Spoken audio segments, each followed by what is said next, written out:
Hello guys, welcome to easy study tricks. आज मैं आपके लिए लाया हूँ जनरल साइंस के टॉप 10 क्वेश्चन का पार्ट 2। मैंने पार्ट 1 बना दिया है, अब डिस्क्रिप्शन में उसका लिंक दे दूंगा, आप देख लीजिएगा। पार्ट 1 में टॉप 10 क्वेश्चन है जो कि बहुत ही महत्वपूर्ण है। इसमें भी 10 क्वेश्चन है, सभी प्रीवियस ईयर क्वेश्चन है और शायद इसमें से आपके एग्जाम में 1-2 क्वेश्चन आ सकते हैं, तो आप लोग वीडियो को पूरा देखिए। मैं इसमें जितने भी क्वेश्चन इंक्लूड किए हूँ सभी बहुत इंपॉर्टेंट है, क्योंकि मैं जितने भी क्वेश्चन का वीडियो बनाता हूँ सब प्रीवियस ईयर क्वेश्चन होता है। मैंने 4-5 पेपर लेके सभी एग्जामों का, उसके बाद से जो सबसे इम्पोर्टेंट होता है उसका मैं वीडियो बनाता हूँ।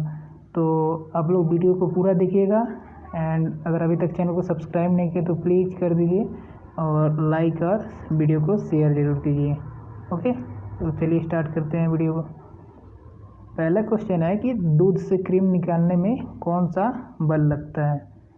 ओके, मतलब पूछ रहा है दूध से जो क्रीम निकाला जाता है उसमें कौन सा बल लगता है। ऑप्शन में है अपकेंद्रीय बल,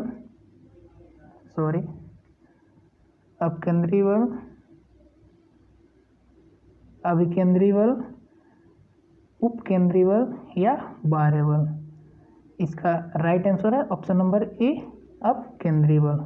ओके, अब अपकेंद्रीय बल क्या होता है? जैसे ये कोई बल नहीं होता है, इसे केवल आभास किया जाता है। मतलब इसे, यह कोई बल नहीं है। जैसे आपको एग्जांपल में बता रहा हूँ, आप किसी मोड़ पे जा रहे हैं, किसी 4 व्हीलर से किसी मोड़ पे इसे घूम रहे हैं। ओके, और आपकी गाड़ी यहीं पे खड़ी हुई है और आपको यहाँ से मुड़ना है, ठीक है, या आपको ऐसे निकलना है, तो आप क्या होंगे, आप सीधे ऐसे बैठे हैं और आपकी गाड़ी ऐसे चल रही है। ओके, मोड़ पे ऐसे मुड़ रही है, तो आपको एक झटका लगता है, या तो आप इधर होंगे या ऐसे होगा तो इधर होंगे आप। ओके, तो वो जो झटका लगता है साइड की तरफ, पीछे की तरफ आप गिरते हैं, उसी को अपकेंद्रीय बल बोलते हैं, ठीक है। यह अभिकेंद्रीय बल का विपरीत होता है। अभिकेंद्रीय बल क्या होता है? जो आप किसी मोड़ पे आप चल रहे हैं या किसी वृत्तीय मार्ग पे आप चल रहे हैं। ओके, आपका बाइक किसी वृत्तीय मार्ग पे चला रहा है। ओके, तो उसका जो केंद्र की तरफ एक बल लगता है, इसी को अभिकेंद्रीय बल कहते हैं। अभिकेंद्रीय बल अगर ना लगे तो आप किसी भी मोड़ पे नहीं चल पाएंगे, ठीक है। तो जब आप किसी वृत्तीय मार्ग पे चलते हैं तो केंद्र की तरफ, वृत्त के केंद्र की तरफ एक बल लगता है, उसी को हम अभिकेंद्रीय बल कहते हैं। और इसी के अपोजिट अपकेंद्रीय बल होता है, जो इसके विपरीत लगता है। यह लगता नहीं है, केवल ये अभाव होता है। ओके, तो अपकेंद्रीय बल को, जैसे एग्जाम्पल में एक आता है कि मौत का कुआं। देखिए, मौत का कुआं अपकेंद्रीय बल नहीं है। ओके, ये अभिकेंद्रीय बल का अपोजिट है, जो न्यूटन का थर्ड लॉ के अकॉर्डिंग लगता है। अपकेंद्रीय बल ये होता है कि ये कोई बल नहीं होता है। ओके, इसे केवल आभास किया जाता है।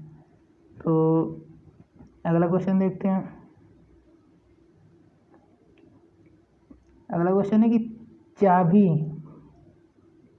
भरी घड़ी में, मतलब जो घड़ी, पहले जो घड़ी आती थी उसमें चाबी लगाई जाती थी, उसको रोटेट करके और उसे छोड़ दी जाती, ठीक है। घड़ी में कौन सी ऊर्जा होती है? चाबी भरी घड़ी में कौन सी ऊर्जा होती है?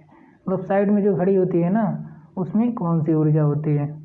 तो ऑप्शन में गतिज ऊर्जा, स्थिति ऊर्जा, यांत्रिक ऊर्जा, संचित ऊर्जा। इसका right answer option number B, स्थिति ऊर्जा। स्थिति ऊर्जा क्या होती है? जब किसी वस्तु में उसके स्थिति के कारण, यानी उसमें कोई गति ना हो फिर भी उसमें कोई ऊर्जा हो, उसे को हम स्थिति ऊर्जा कहते हैं, ठीक है। जैसे एग्जांपल में आप किसी बॉटल ले लीजिए, बॉटल को आप हाथ से ऐसे उठा के यहाँ पे उसको रखे रहिए, पकड़े रहिए, तो स्थिति ऊर्जा हुई, ठीक है।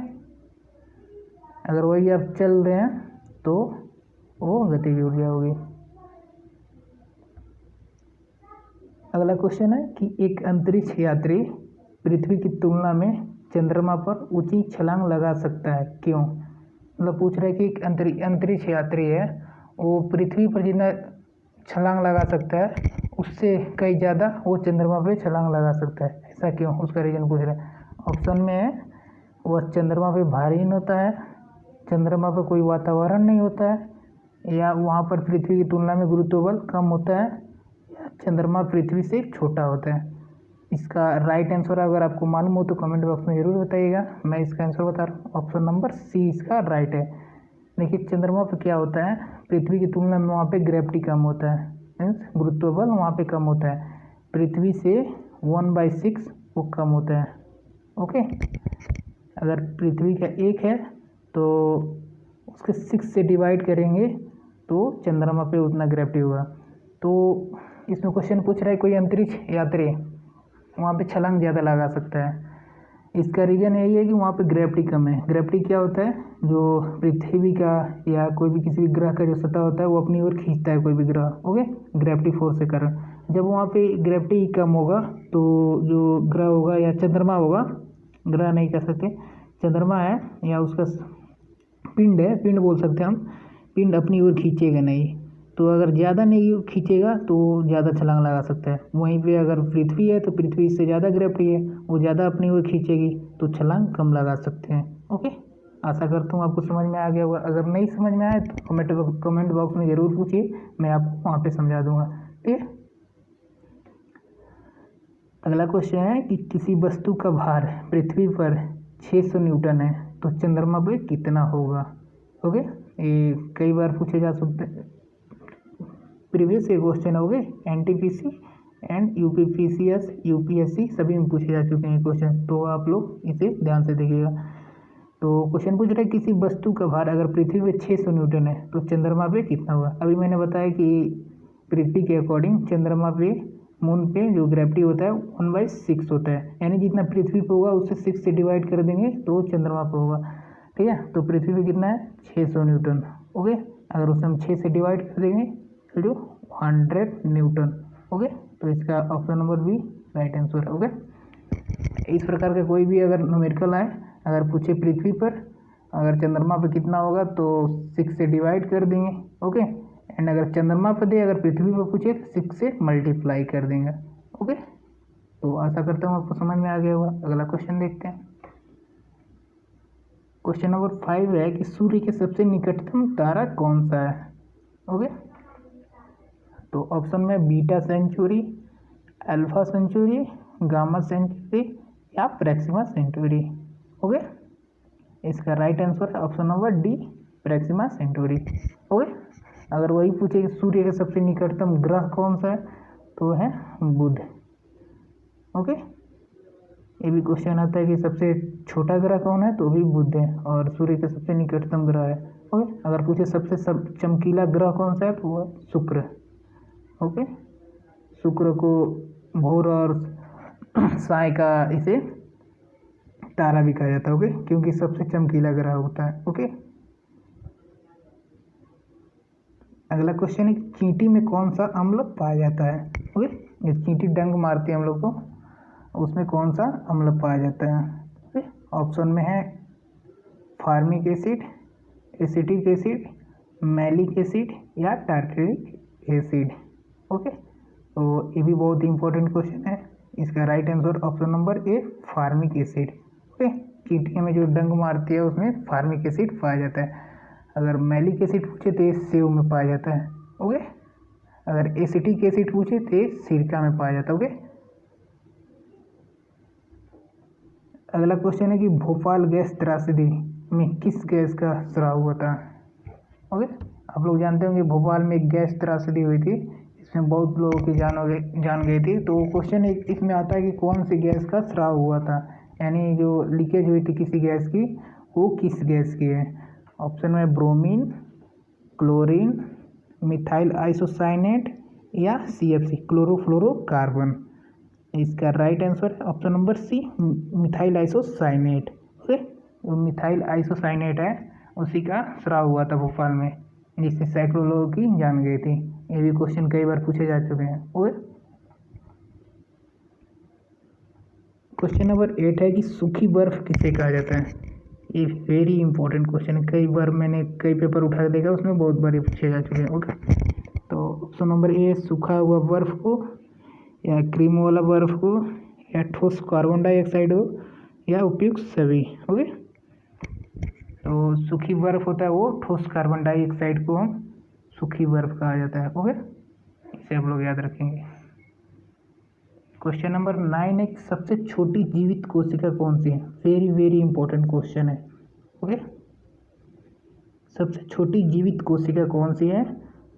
ऑप्शन में बैक्टीरियम, वायरस, ब्रेड मोल्ड या माइकोप्लाज्मा। इसका राइट आंसर है option number C, mycoplasma. Okay,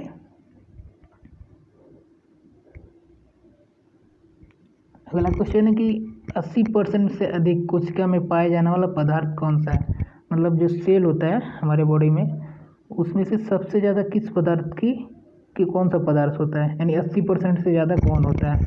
तो ऑप्शन में प्रोटीन, जल, चर्बी या खनिज। तो जानते होंगे जो सेल होता है उसमें तरल पदार्थ बहुत ज़्यादा होता है, केंद्रक में बहुत ज़्यादा तरल पदार्थ होता है, तरल पदार्थ ही भरा होता है। उसी के अंडर हम राइबोसोम, लाइकोसोम और जितने भी DNA RNA है सब उसी पे रहते हैं। ओके, तो सब 80% से ज़्यादा जल रहते हैं। Option number B is right. इसमें मैं थ्योरी पढ़ाऊँगा आपको, ठीक है। बायोलॉजी जल्दी मैं स्टार्ट करने वाला हूँ चैप्टर वाइज, तो आप लोग चैनल को सब्सक्राइब कर दीजिए, मैं जल्दी आपको चैप्टर वाइज इसे पढ़ाने वाला हूँ। ओके, आज का होमवर्क है आपका, पेनिसिलिन का आविष्कार किसने किया था? ओके, तो इसे आप कमेंट बॉक्स में ज़रूर बताइए और कमेंट बॉक्स में भी बताइए कि इस 10 क्वेश्चन में आपको कितना आ रहा था। ओके, अगर आपको 10 में से 10 आ रहा है तो बहुत अच्छा, आपकी तैयारी बहुत अच्छी चल रही है। ओके,